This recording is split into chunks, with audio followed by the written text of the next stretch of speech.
Hello and welcome to selection Saathi. Selection Saathi में एक बार फिर से आप सबका स्वागत है। आज का हमारा वीडियो का टॉपिक है national education policy. National education policy राष्ट्रीय शिक्षा नीति। राष्ट्रीय शिक्षा नीति पे बहुत सारी वीडियो, बहुत सारी चीजें पहले भी आ चुकी है, आप लोगों ने देखा भी होगा बहुत सारी। लेकिन हम इस वीडियो में जितना ज़्यादा हो सके चीज़ों को कवर करने की कोशिश करेंगे। अगर इस राष्ट्रीय शिक्षा नीति के आप पूरे पीडीएफ को पढ़ेंगे जो गवर्नमेंट ऑफ इंडिया ने रिलीज किया है, तो वो इंग्लिश में 66 पेज का है और हिंदी में 108 पेज का है। बहुत बड़ा है, बहुत बड़ा है। और ये भी एक समराइज है, इससे और भी बड़ी चीज आना बाकी है। मतलब बहुत सारी चीज उसमें ऐसा है जो डिस्क्लोज नहीं किया गया है, सिर्फ मोटे मोटे चीजों से लिख दिया गया है। उनके बारे में हम लोग बात करेंगे, लेकिन शायद इस वीडियो में हम उतना बात कर पाएंगे जितना कि हमारी एग्जाम के लिए जरूरी है या हमें जानने के लिए जरूरी है। उससे ज्यादा बात करने के लिए हमें और ज्यादा समय चाहिए था होता है, और उसको और अच्छे तरीके से उसके ऊपर में पढ़ना होगा, उसके ऊपर विचार करना होगा। खैर, हम लोग नेशनल एजुकेशन पॉलिसी के बारे में बात करते हैं। हम लोग जब बात करेंगे इसमें, तो हम लोग स्टूडेंट के लिए और नए क्या एक पूरा का पूरा क्राइटेरिया बनाया गया है एजुकेशन पॉलिसी का, टीचर्स के लिए, हायर एजुकेशन के लिए, इन सब के लिए बात करेंगे हम इसमें एक एक करके। तो धीरे धीरे आगे बढ़ते हैं, देखते हैं हम। सबसे पहला है हमारा नया नेशनल एजुकेशन पॉलिसी 2020 में कि इसको अनाउंस कब किया गया है, तो 29 जुलाई 2020 को। यही सबसे पहले एग्जाम का क्वेश्चन आपको बन जाएगा कि नेशनल एजुकेशन पॉलिसी 2020 को कब अनाउंस किया गया है, तो 29 जुलाई 2020 को अनाउंस किया गया है। एक दूसरा पॉइंट है कि किसने अनाउंस किया है, तो एचआरडी मिनिस्ट्री के द्वारा इसको अनाउंस किया गया है। रमेश पोखरियाल निशंक है एचआरडी मिनिस्टर, आप लोग जानते ही होंगे, जानते भी हैं। अब जरा आप कुछ इंपॉर्टेंट पॉइंट के ऊपर हम लोग बात करें थोड़ा सा। सबसे पहले तो जो नई वाली एजुकेशन पॉलिसी आई है वो 34 ईयर के बाद आई है। मतलब आप समझ सकते हैं कि 34 साल बाद हमारे देश में शिक्षा को लेकर के कुछ परिवर्तन देखने को मिला है। 34 साल बाद, 34 इयर्स, मतलब कितना गवर्नमेंट के तरफ से स्लो है, जैसे कछुआ चाल बोलते हैं, वो है। दुनिया कहाँ से कहाँ जा रही है और आपका एजुकेशन पॉलिसी एकदम से रुकी हुई थी, जिसको 2020 में एक बार चेंज करने की कोशिश की गई है। इससे पहले जो एजुकेशन पॉलिसी थी वो 1986 की थी। और ये भी एग्जाम का क्वेश्चन बनेगा कि 2020 से पहले का जो एजुकेशन पॉलिसी है वो कौन सी थी, या फिर 2020 की जो एजुकेशन पॉलिसी है वो किस एजुकेशन पॉलिसी को रिप्लेस करेगी, तो 1986 का एग्जाम का क्वेश्चन है, ध्यान रखिएगा। चलिए, 1986 के बाद 2002 में एक मेजर अमेंडमेंट हुआ कि 86th अमेंडमेंट एक्ट के द्वारा 6 से 14 साल के उम्र के बच्चों को फ्री एजुकेशन देने की बात की गई। फ्री एजुकेशन देने की बात की गई 6 से 14 साल के उम्र के बच्चों को, और इसको संविधान का मूल अधिकार बना दिया गया अंडर आर्टिकल 21 का ए। ये तो आप संविधान में पढ़े भी होंगे और आगे भी आप पढ़ लेंगे अगर नहीं पढ़े होंगे तो ये एक इंपॉर्टेंट पॉइंट है। चलिए, अब आगे हम लोग एजुकेशन पॉलिसी के बारे में देखते हैं क्या है। देखिए, सबसे पहले द फर्स्ट एजुकेशन पॉलिसी जो आया था वो 1968 में आया था। दूसरी एजुकेशन पॉलिसी जब आई थी 1986 में आई थी, और अभी जो एजुकेशन पॉलिसी आई है वो 2020 में आई है। ये तीनों एजुकेशन पॉलिसी आपके सामने में दिखाई दे रहा है, तो इसको भी आप ध्यान में रखेंगे। पहला 1968, दूसरा 1986 और तीसरा 2020। ये इंडिपेंडेंट इंडिया यानी कि स्वतंत्र भारत की एजुकेशन पॉलिसी है, ये भी ध्यान में रखिएगा। एग्जाम में यहाँ से भी क्वेश्चन पूछेंगे कि स्वतंत्र भारत के पहले एजुकेशन पॉलिसी कौन सी है, तो 1968 की। चलिए आगे बढ़ते हैं। अगला पॉइंट फिर से एक बार पॉलिटी की आती है कि जो एजुकेशन है वो किस कौन से लिस्ट के अंतर्गत आता है, तो एजुकेशन सेवेंथ शेड्यूल के कंकरेंट लिस्ट के अंतर्गत आता है। इसको हिंदी में अगर हम बात करें तो 7वीं अनुसूची के समवर्ती सूची के अंतर्गत आती है। समवर्ती सूची, एजुकेशन, शिक्षा समवर्ती सूची का विषय है 7वीं अनुसूची में। ये तो हो गया आपके पॉलिटी की बात। हालांकि यहाँ से भी क्वेश्चन बनाएगा तो इसको आप पॉलिटी से जोड़ के देख सकते हैं, लेकिन आप किसी भी एग्जाम के लिए जाते हैं तो हो सकता है आपको बैंक के लिए भी जा रहे हो या किसी भी रेलवे के लिए जा रहे हो तो आपसे क्वेश्चन पूछ सकता है कि education comes under which list, या कौन से सूची के अंतर्गत आती है शिक्षा, तो समवर्ती सूची के अंतर्गत। और यहाँ पे ये बहाना नहीं चलेगा कि ये पॉलिटी का क्वेश्चन है, बैंक में पूछ लिया, नहीं। अभी चूंकि ये चेंजेस हुए हैं तो ये एग्जाम का क्वेश्चन बनेगा। ठीक है, आगे देखते हैं हम लोग कुछ कुछ पॉइंट। और सबसे पहला पॉइंट तो ये है कि नई एजुकेशन पॉलिसी जो आई है वो कौन से कमिटी के सिफारिश के पे आई है, कौन से कमिटी ने रिकमेंड किया था इसके लिए। तो यहाँ पे देखिए बड़े ही बोल्ड में मैंने रेड कलर से लिखा हुआ है, डॉक्टर के कस्तूरी रंजन कमिटी, के कस्तूरी रंगन कमिटी है ये, के कस्तूरी रंगन कमिटी, उनके सिफारिश पे ये एजुकेशन पॉलिसी लाई गई है। ये के कस्तूरी रंगन पहले क्या बोलते हैं, सॉरी, इसरो के चीफ रह चुके हैं। के कस्तूरी रंगन आपके इसरो के चीफ रह चुके हैं, एक साइंटिस्ट रह चुके हैं और इस कमिटी के चेयरपर्सन थे, इसलिए इसे के कस्तूरी रंगन कमिटी भी कहा जाता है। और ये 9 मेंबर कमिटी थी, 9 मेंबर कमिटी। तो यहाँ पे 2 क्वेश्चन ध्यान में आ गया है। सबसे पहला पॉइंट क्या कि न्यू एजुकेशन पॉलिसी का जो कमिटी है उसका नाम क्या है, तो कस्तूरी रंगन कमिटी है। ये आपको क्वेश्चन एग्जाम में जरूर पूछेगा। चलिए आगे बढ़ते हैं। इससे पहले हम लोगों ने जब बात किया था कि पहला एजुकेशन पॉलिसी कब आया था, तो 1968 में। उस समय भारत के प्रधानमंत्री कौन थी, तो श्रीमती इंदिरा गांधी।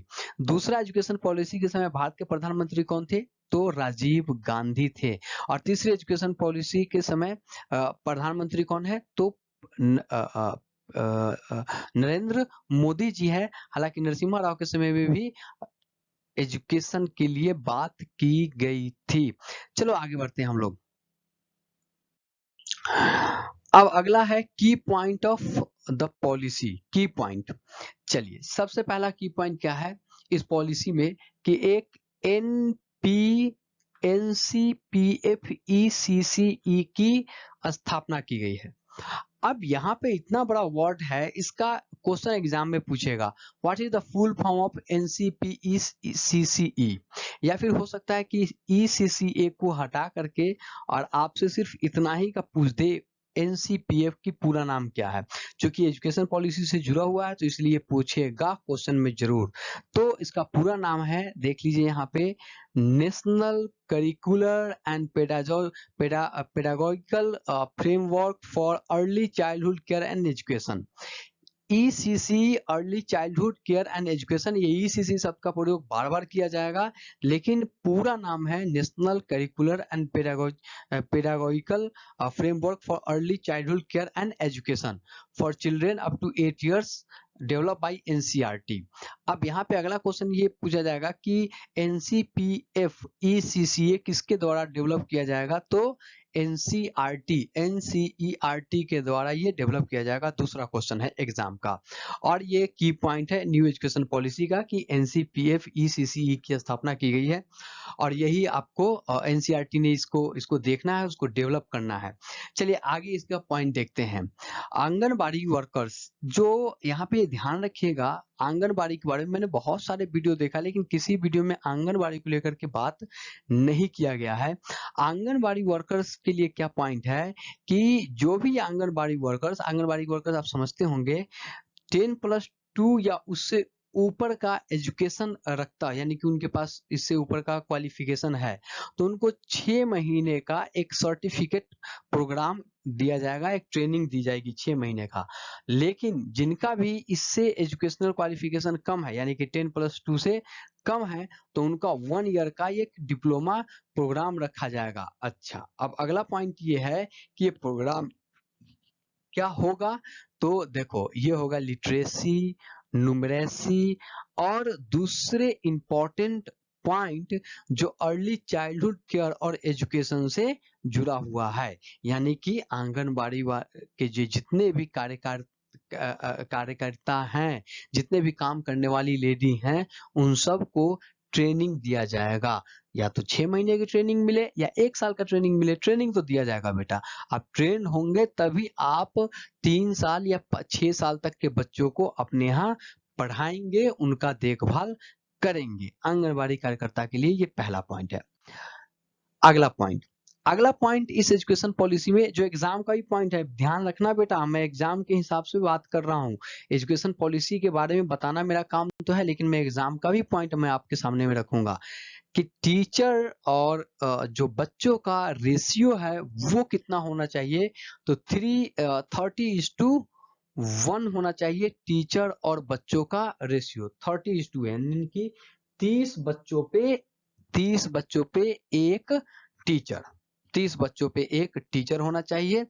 और वैसे जगह पे जो इकोनॉमिकली बहुत ज्यादा वीकर सेक्शन है, जहां पर समाज बहुत पीछे है, वहां पे 25 पे 1 की व्यवस्था की गई है।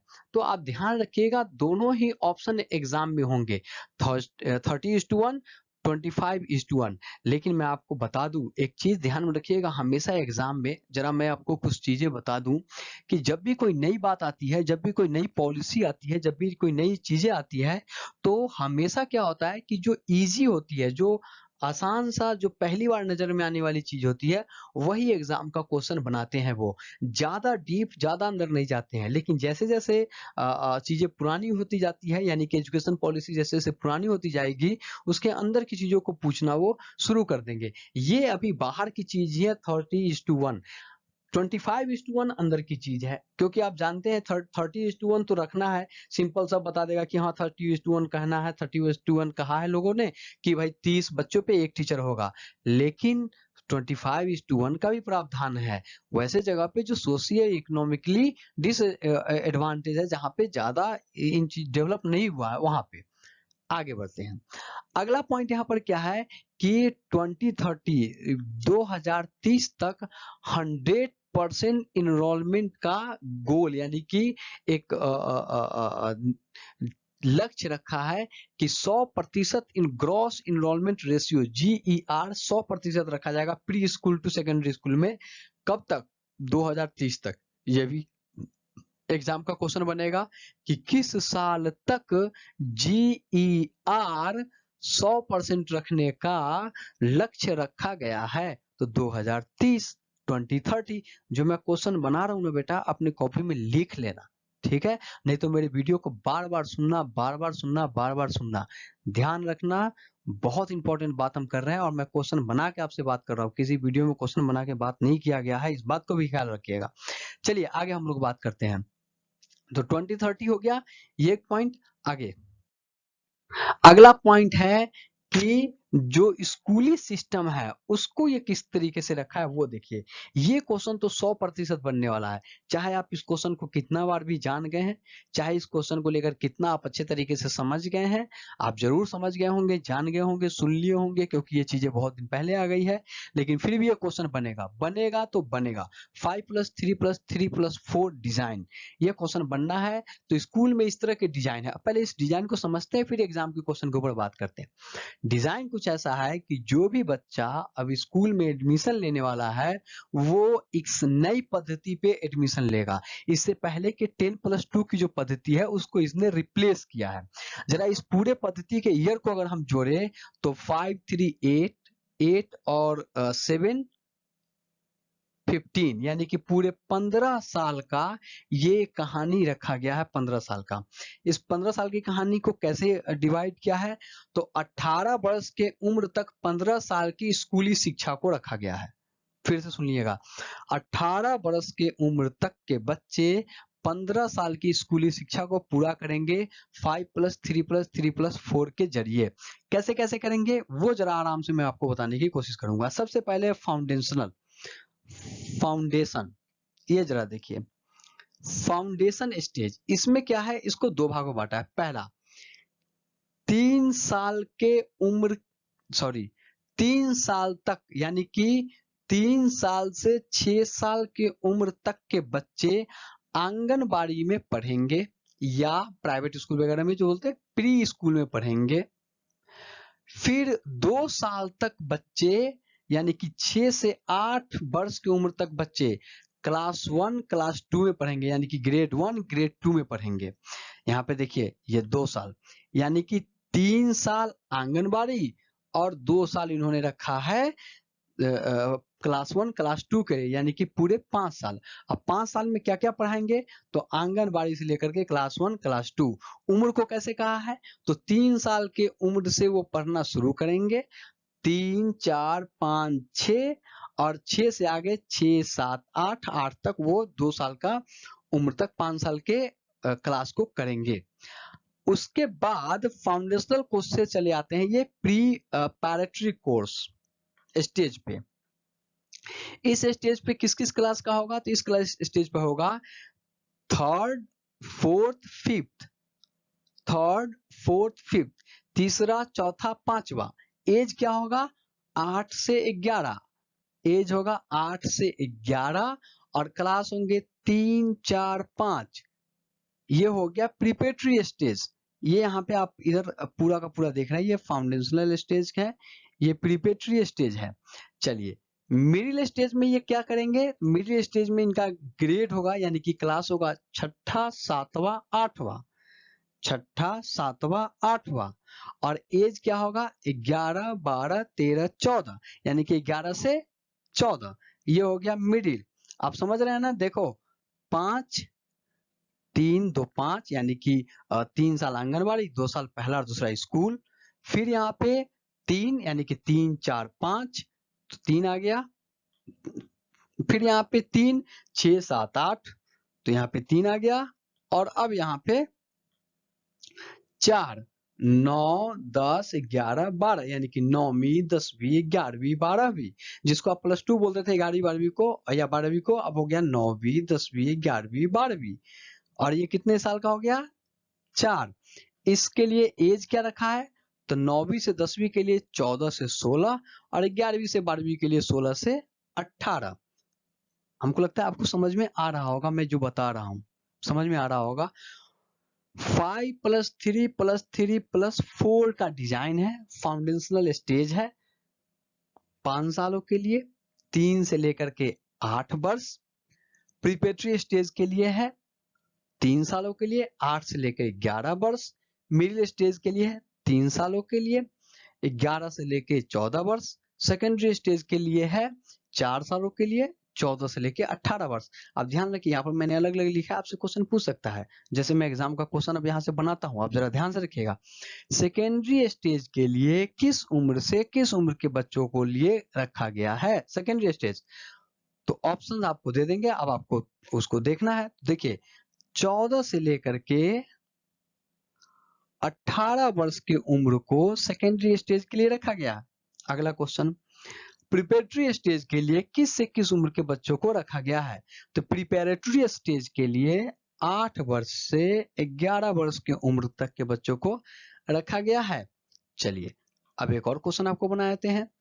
अगला क्वेश्चन ये है कि मिडिल स्टेज में कौन कौन से क्लास को पढ़ाया जाएगा, तो 6ठी 7वीं 8वीं, 6ठी 7वीं 8वीं, ये हो गया, ठीक है।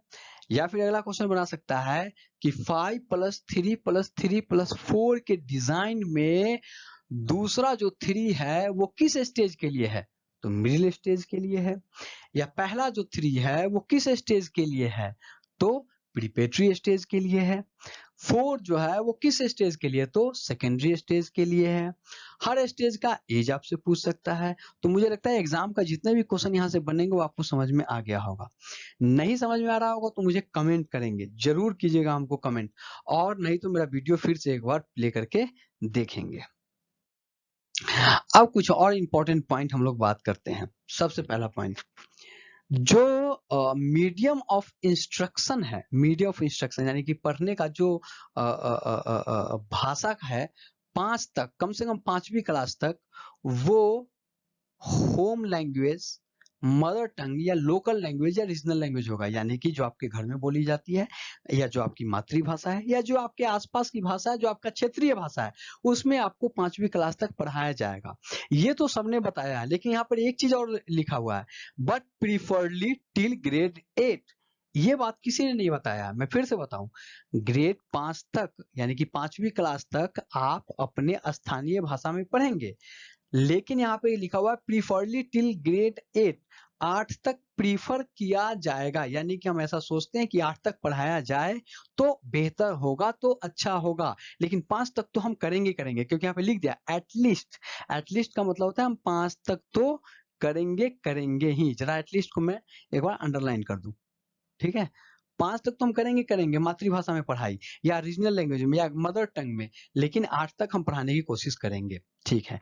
अच्छा, अगला पॉइंट क्या है? ये जो पॉइंट है यानी ये जो नियम है, वो पब्लिक स्कूल हो यानी कि सरकारी स्कूल हो या प्राइवेट स्कूल हो या निजी स्कूल हो, सब में फॉलो किया जाएगा। इससे क्या निकल के आता है कि अंग्रेजी स्कूलों का जो अंग्रेजी पढ़ाने का एक चलन है कि बच्चा जो है ना पैदा हो नहीं और अंग्रेजी बोलना सीख ले, जैसे अंग्रेजी में ही बच्चा पैदा होता है, तो वो कहीं हद तक इस पे रोक लगेगी अगर इसकी इम्प्लीमेंटेशन सही तरीके से हुआ तो। क्योंकि आप जानते हैं कानून तो बहुत बनता है, लेकिन उसकी इम्प्लीमेंटेशन बहुत अच्छे तरीके से नहीं होती है। फिर भी अगर इसके 70-75% भी इम्प्लीमेंटेशन हो गया तो प्राइवेट स्कूल के जनाजा निकलना तय है। खैर चलिए आगे हम लोग बात करते हैं। 3 लैंग्वेज फार्मूला को अपनाया जाएगा। 3 लैंग्वेज फार्मूला वो कंप्लीट होगा, लेकिन कोई भी लैंग्वेज किसी स्टेट पे इम्पोज नहीं किया जाएगा, बिल्कुल भी नहीं। 3 लैंग्वेज फार्मूला का मतलब क्या होता है कि नॉर्मली नॉर्थ इंडिया में हिंदी, इंग्लिश और एक आध भाषा, जैसे यूपी की बात कर ले तो उर्दू है, या फिर पंजाबी की बात करें तो हिंदी, इंग्लिश और पंजाबी है, उड़िया की बात कर ले तो हिंदी, इंग्लिश और उड़िया है। तो ये 3 लैंग्वेज फार्मूला की बात यहाँ पे चलती है, यहाँ पे ये बात है, और ये बात किसी ने नहीं बताया है आपके वीडियो में। तो 3 लैंग्वेज फॉर्मूला यहाँ पे है। अच्छा, लेकिन अब आगे बढ़ते हैं। इंग्लिश के अलावा यहाँ पे थोड़ा सा ध्यान दीजिएगा, इंग्लिश के अलावा और भी कई लैंग्वेज पढ़ाने की बात की गई है। कोरियन, जापानीज, थाईलैंड की, French, German, Spanish, Portuguese and Russian, यानी कि कोरिया का लैंग्वेज, जापान का लैंग्वेज, थाईलैंड का लैंग्वेज, फ्रांस का लैंग्वेज, जर्मनी का लैंग्वेज, स्पेन की लैंग्वेज, पुर्तगाल का लैंग्वेज और रसिया का लैंग्वेज, ये भी सेकेंडरी लेवल पे पढ़ाया जाएगा। सेकेंडरी लेवल का मतलब समझते हैं ना? आपने देखा था ना secondary level, 9th 10th 11th 12th, ये था सेकेंडरी लेवल। यहाँ पे बच्चों को चॉइस दिया जाएगा कि आप इंग्लिश के अलावा या इंग्लिश के, इंग्लिश तो पढ़ ही रहे थे, इन लैंग्वेज को भी आप पढ़ सकते हैं, पढ़िए, हम आपको ऑफर करते हैं इस लैंग्वेज को पढ़ने का। कहने का मतलब है कि इंग्लिश पे ही एकदम डिपेंड होना यहाँ पे खत्म हो रहा है। दूसरे लैंग्वेज को पढ़ा करके दुनिया को समझने की और दुनिया के कल्चर को समझने के लिए यहाँ पे बात की गई है, और ज्यादा से ज्यादा दुनिया के लैंग्वेज हमारे देश में पढ़ा जाए, जिससे हमारा इंटरेक्शन बाकी के देशों से बेहतर हो। और बचपन से ही पढ़ाने से क्या होता है कि सीखने की, बच्चों में सीखने की ललक बहुत अच्छी होती है, वो जल्दी चीजों को सीखते हैं। तो ये दिखाने की कोशिश करता है कि भैया अगर हम विदेशी भाषाओं को अभी से पढ़ने की कोशिश किए और किसी बच्चे को उसके तरफ रुझान रहा, तो उस लैंग्वेज को लेकर के, उस देश के बारे में जानने को लेकर के एक पूरी की पूरी टीम हमारे पास तैयार हो जाएगी, एक बच्चों का पूरा एक बैच तैयार हो जाएगा, जो आगे चल करके हमारे उन देशों के साथ इंटरेक्शन में आसानी होगी, और हमारा व्यापार, हमारा कल्चर भी बढ़ेगा। इसका बड़ा बहुत इंपॉर्टेंट है। ये पॉइंट मुझे बहुत अच्छा लगा, बहुत ही ज्यादा अच्छा लगा। कुछ लोग इस पॉइंट को निगेटिव देखते हैं कि तीसरी, चौथी, पांचवी, छठी क्लास के बच्चे क्या लैंग्वेज सीखेंगे? अरे लैंग्वेज क्या सीखेंगे? अरे बच्चों को सिखाना शुरू, इंग्लिश कब से सीखना शुरू? आप तो बोलते हिंदी है, एबीसीडी पढ़ा रहे हैं बच्चों को, ट्यूशन लगा करके 3 साल के बच्चों को हैं, तो आप कोरियन पढ़ाइए, जापानीज पढ़ाइए, थाई पढ़ाइए, फ्रेंच पढ़ाइए, बच्चा खुद ब खुद सीखेगा। हाँ, अब रही बात टीचर्स कहाँ से आएंगे, तो ये एक निगेटिव पॉइंट है, लेकिन इसके लिए कोई ज्यादा सोचने की जरूरत नहीं है।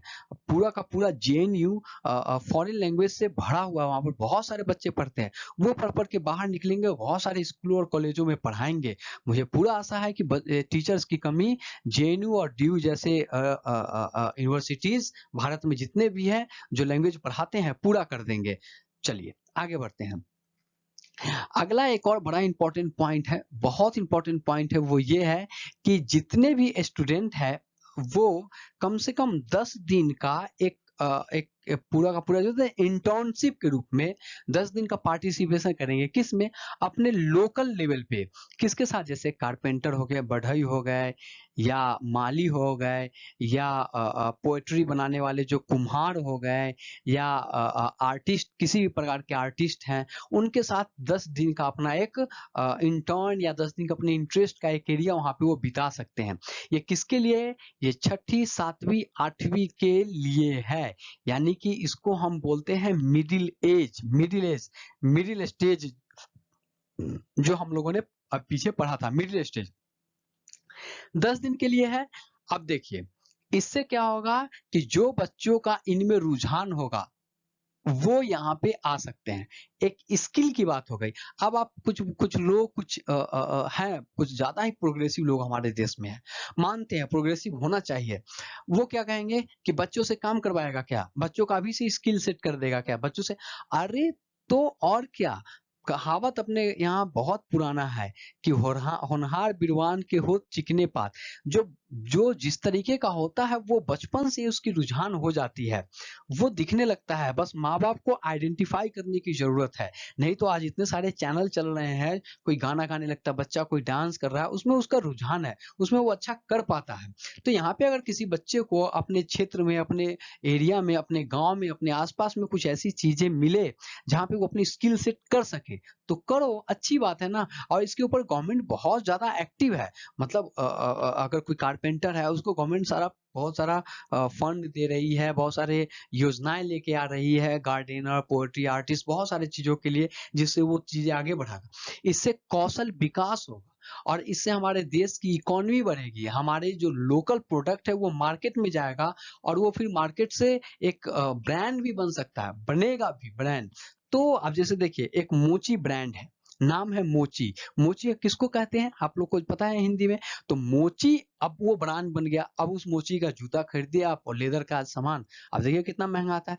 तो ये जब लोकल चीज़ों को दिखाया जाता है, जब लोकल चीज़ों को बेहतर तरीके से मार्केट में प्रेज़ेंट किया जाएगा, तो वो बेहतर होगा और तभी होगा जब बच्चे उसमें बचपना से ही इन्वॉल्व हो। वो लोकल फॉर वोकल, ये हमारे प्रधानमंत्री जी का नारा था। चलिए आगे बढ़ते हैं हम लोग। सेमेस्टर सिस्टम, अगला पॉइंट है इसमें सेमेस्टर सिस्टम। ये सेमेस्टर सिस्टम क्या कहता है कि 9, 10th, 11th, 12th का जो क्लास होगा उसमें हम सेमेस्टर सिस्टम को लागू करेंगे। सेमेस्टर सिस्टम, इसका क्या मतलब है? इसका मतलब है कि 2 सेमेस्टर में बांटा जाएगा। 1 साल में 2 सेमेस्टर होगा, 6-6 महीने का होगा और दोनों सेमेस्टर में जो आप स्कोर करेंगे उसके मार्क्स के अनुसार से ही आपका रिजल्ट डिक्लेयर होगा। यानी कि ये जो पहली वाली विद्या होती थी रटने वाली, कि भैया, या इससे पहले भी और भी बात करेंगे कि एग्जाम आया, 25-50 दिन, ये 2 महीने पहले पढ़ना शुरू किए और एग्जाम जाकर के दे दिए। ये अब नहीं होगा। आपको छमाही एग्जाम को देना है, आपको आगे के एग्जाम को देना है और दोनों ही एग्जाम के स्कोर ऐड होंगे। ध्यान रखिएगा, छमाही, अर्धवार्षिक और वार्षिक एग्जाम पहले से भी अपने देश में होते रहे हैं। यहाँ पे एक पॉइंट मैं आपको बता दूं, लेकिन उसके स्कोर नहीं जुड़ते थे फाइनल में। यहाँ पे स्कोर जुट रहे हैं सेमेस्टर में और स्कोर जुटने से क्या होगा कि बच्चे शुरू से ही बिल्कुल अटेंटिव होकर के क्लास भी करेंगे और अटेंटिव होकर के अपने एग्जाम के प्रति जागरूक रहेंगे, अपनी पढ़ाई के प्रति जागरूक रहेंगे। तो ये बड़ा इंपॉर्टेंट पॉइंट है। ठीक है, अगला अगला पॉइंट क्या है? Board exam will be easy. अच्छा, यहाँ पे एक बात मैं आपको बता दूं, यहाँ पे साफ साफ लिखा हुआ है एजुकेशन पॉलिसी में, जो मैंने यहाँ पे नहीं मेंशन किया है, कि जितने भी कोचिंग संस्थान है और जितने भी कोचिंग का पूरा कल्चर है, उसको यहाँ पे ब्रेक करने की कोशिश किया है। साफ साफ लिखा हुआ, अगर आप पढ़ेंगे वहां पे साफ दिख जाएगा, ब्रेक करने की कोशिश किया है। उस ब्रेक करने की कोशिश में बोर्ड एग्जाम को इजी बनाया गया है। इसके जो मार्किंग होंगे वो टीचर तो करेंगे, स्टूडेंट खुद एक दूसरे का करेगा। और टीचर भी स्टूडेंट के व्यवहार के हिसाब से करेगा। मतलब कि ये बोर्ड एग्जाम को ऐसा रटने वाला एग्जाम नहीं बनाएगा जिससे कि कोचिंग क्लासेस के ऊपर बच्चे पागल हो जाते हैं, ऐसा नहीं करेगा। इतना आसानी तरीके से करेगा कि बच्चे रेगुलर क्लास में भी आए। अच्छा हाँ, सिलेबस को भी कम किया जाएगा, ये भी बात मैं आपको बता दूं। ये शायद मैंने आगे मेंशन किया है, नहीं किया तो मैं आपको बता दूं, सिलेबस भी बिल्कुल आसान किया जाएगा। मतलब बहुत ज्यादा सिलेबस नहीं डाला जाएगा एग्जामिनेशन में कि बच्चा पढ़ते पढ़ते रहे। उनको इतना समय दिया जाएगा कि बच्चा पढ़े और पढ़ने के ऊपर एनालाइज करे, ध्यान दे कि ये लिखा क्या है और इसको किस तरीके से हमें व्यवहार में लाना है निजी जीवन में। ये बड़ा इंपॉर्टेंट पॉइंट है, यानी कि जो हम पढ़े उसकी प्रैक्टिकल हो। इथिक्स, मोरालिटी, ये भी इसमें जरूर जोड़ा गया है। तो बोर्ड एग्जाम को आसान बनाया गया है और पैटर्न को आसान बनाया गया, यानी कि सिलेबस को आसान बनाया जाएगा। ये बात मैंने लिखा नहीं, मैं आपको बताया था।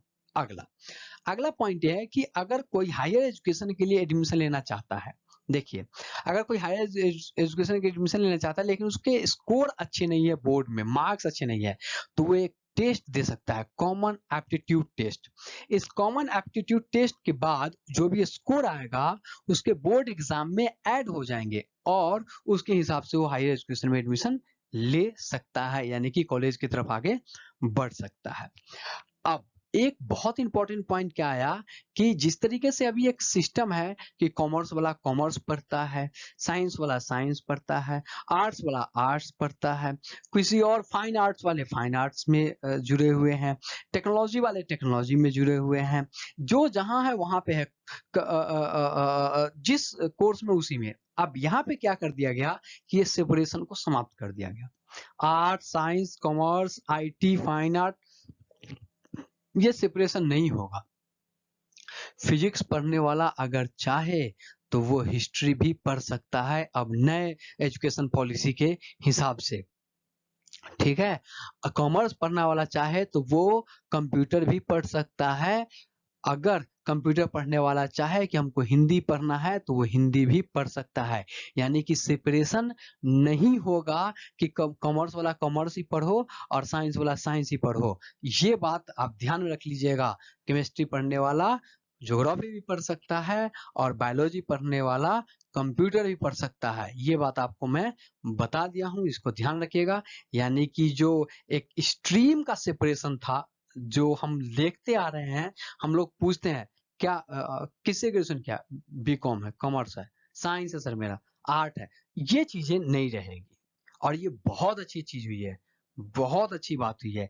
एक जो सबसे बड़ी बात है कि अंदर का जो एक होता है ना कि अंडर एस्टिमेट होना और खुद में एक अलग सा पहचान लिए हुए कि अरे हम तो आर्ट वाले हैं, साइंस वालों का एक अलग समाज में दर्जा होना, वो यहाँ समाप्त हो जाएगा। मतलब इंफीरियरिटी कॉम्प्लेक्स जो है ना वो थोड़ा कमजोर होगा। बच्चे अब सब एक प्लेटफॉर्म पे है, एक समान है, ठीक है। चलिए आगे, अब अगला पार्ट करते हैं हम लोग हायर एजुकेशन के बारे में थोड़ा सा। और हायर एजुकेशन में एक बहुत इंपॉर्टेंट पॉइंट क्या है कि एमफिल को समाप्त कर दिया जाएगा। एमफिल, ये बहुत, आप जानते हैं एमफिल को लेकर के कितना सारा बात होता है एमफिल में, और फिर मैं इसके बारे में बात करूं तो इतना सारा बात कर सकता हूं कि मैं क्या बताऊं, लेकिन एमफिल को बस समझ लीजिए समाप्त कर दिया गया। पीएचडी कंटिन्यू रहेगा, पीएचडी को समाप्त नहीं किया गया है, डॉक्टरेट की उपाधि, लेकिन एमफिल को समाप्त कर दिया गया है। अच्छा, इससे ऊपर क्या है कि यूजीसी और एआईसीटी जो वगैरह जैसे संस्थाएं हैं उसके जगह पे हायर एजुकेशन कमिटी की गठित होगी। हायर एजुकेशन कमीशन, यूजीसी और एआईसीटी जैसे संस्थाओं को समाप्त कर दिया जाएगा, हायर एजुकेशन कमीशन की स्थापना होगी। एमफिल समाप्त कर दिया जाएगा, ये बात मैं आपको बता रहा हूं। अब ग्रेजुएशन की बात करते हैं, ग्रेजुएशन और पीजी ये कैसा होगा वो जरा देखते हैं। तो देखो, ग्रेजुएशन 4 साल का होगा, 4 साल का, ठीक है। लेकिन इस 4 साल में एक बड़ा इंपॉर्टेंट पॉइंट है, वो क्या है वो जरा मैं आपको बताता हूँ। जैसे देखिए, अभी क्या होता है, आपने ग्रेजुएशन में एडमिशन लिया, ठीक है, 1 साल पढ़ा, ठीक है, और छोड़ दिया, आपका ग्रेजुएशन खत्म नहीं हुआ पूरा, आपको कोई सर्टिफिकेट नहीं मिलेगी, खत्म। 2 साल पढ़ा, पूरा नहीं किया, कोई सर्टिफिकेट नहीं मिली, खत्म, आपका ग्रेजुएशन पूरा नहीं हुआ। ओके, ठीक है ना। अब देखिए नए वाले पॉलिसी में क्या है कि आप ग्रेजुएशन किए, ग्रेजुएशन में एडमिशन लिया, 1 साल पढ़े, आगे पढ़ाई कंटिन्यू नहीं कर पा रहे हैं, आपको 1 साल का सर्टिफिकेट दे दिया जाएगा, कि आपने 1 साल कर लिया। आपने 2 साल पढ़ा, आगे नहीं कर पा रहे हैं, आपको 2 साल का डिप्लोमा दे दिया गया। आपने 3 साल पढ़ा, आगे नहीं कर पा रहे हैं, 3 साल का डिग्री दे दिया। और डिग्री के बाद आप एलिजिबल हो जाते हैं किसी भी गवर्नमेंट एग्जाम में फॉर्म भरने का और नौकरी पाने का। आप जानते हैं अभी भी हमारे यहाँ 2 तरह की ग्रेजुएशन का सिस्टम है, एक 4 साल का, एक 3 साल का। 3 साल का जो बीए, बीकॉम, बीएससी ये सब करते हैं वो 3 साल का है, और 4 साल का जो इंजीनियरिंग वगैरह का कोर्स है वगैरह, या जो बीबीए वगैरह है प्रोफेशनल कोर्स, वो 4 साल का है। तो इसमें क्या रखा है कि 4 साल का आपका ग्रेजुएशन होगा, लेकिन 3 साल के बाद आपको डिग्री हम दे देंगे, और इस डिग्री के आधार पे आप गवर्नमेंट के किसी भी एग्जाम में फॉर्म भर सकते हैं, कहीं भी आप फॉर्म भर सकते हैं, जॉब पाने के लिए बहुत अच्छा है।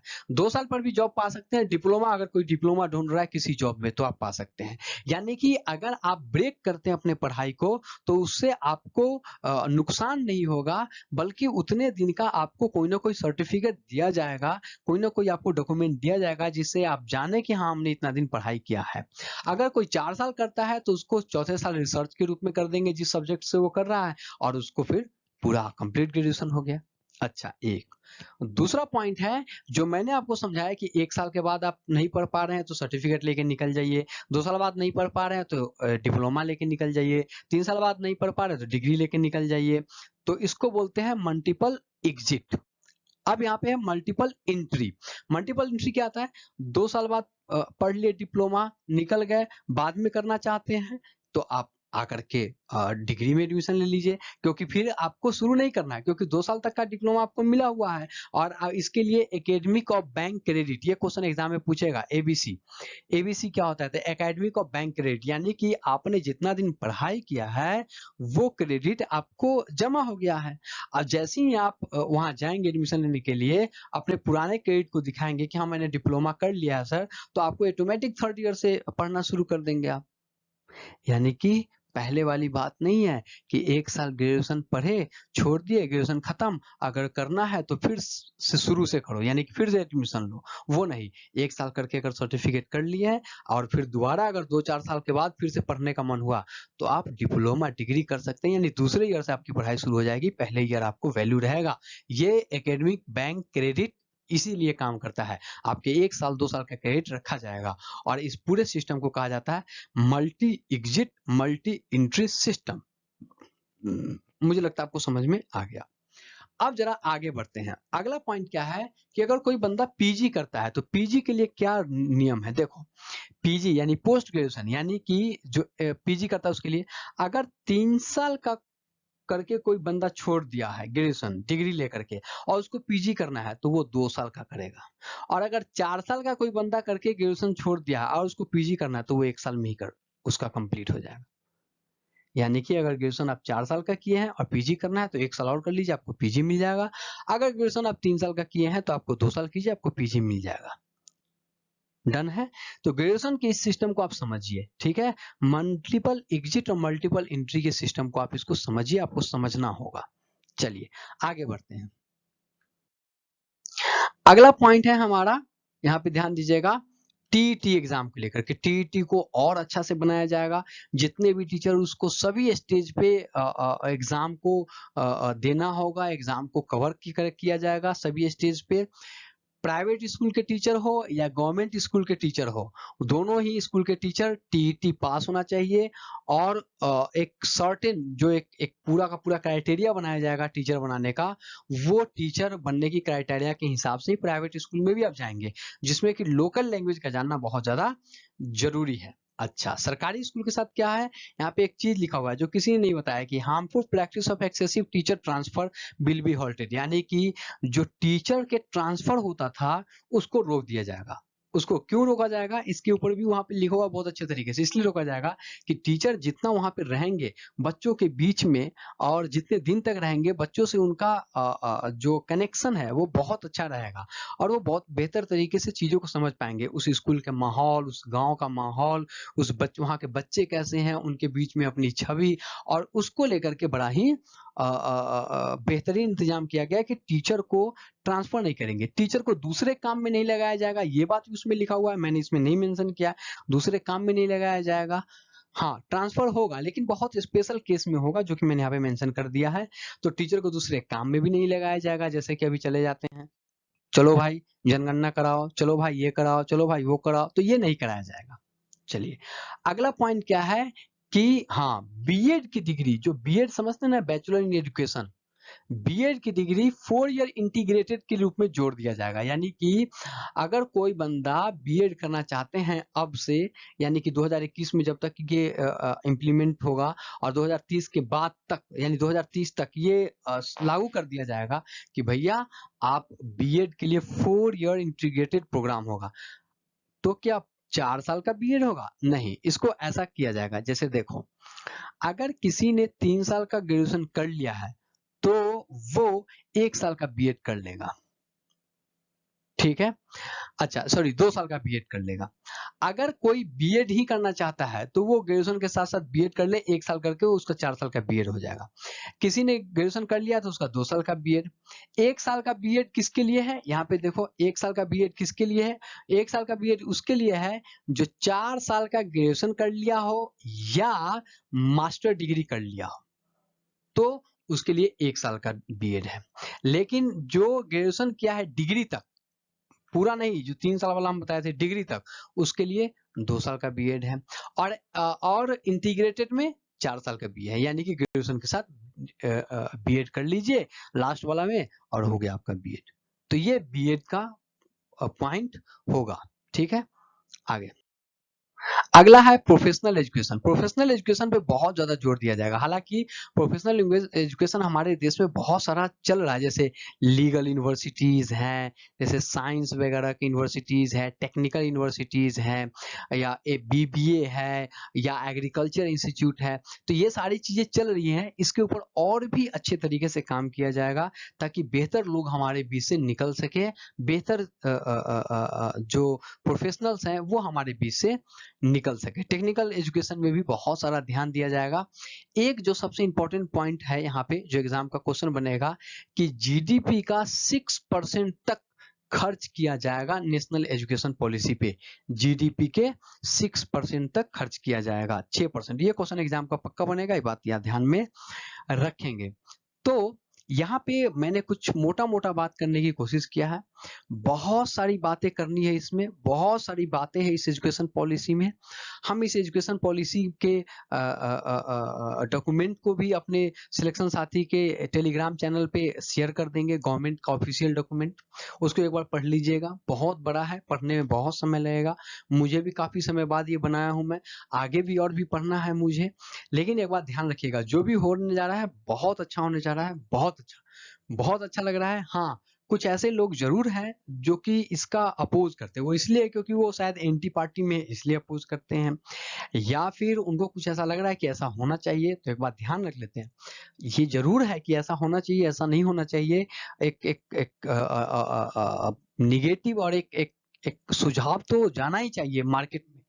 लेकिन एक बात और भी ध्यान रखना चाहिए, 34 साल बाद अपने आप में कोई एजुकेशन पॉलिसी लाया गया है, ये भी बहुत बड़ी बात है। और इतना बेहतरीन तरीके का लाया गया है, अगर इसका 50% भी लागू हो जाएगा ना, तो हमारे देश के एजुकेशन में 360 डिग्री का चेंज आ जाएगा। इस बात को मैं आपको बताया था। 50% में अगर कहीं 100% लागू कर दिया इस गवर्नमेंट ने, तो इस बात को समझ लीजिए कि आप इस देश को उस लेवल पे जाकर के खड़ा कर देंगे जिस लेवल पे आज अमेरिका, फ्रांस, जर्मनी, ब्रिटेन है, ठीक है।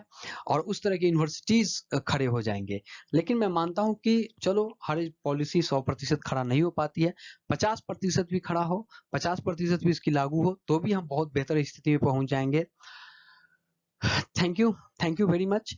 एजुकेशन पॉलिसी को ऊपर एग्जाम का क्वेश्चन बहुत बनेगा, और आगे हम दूसरे वीडियो को लेकर के बहुत जल्द आएंगे।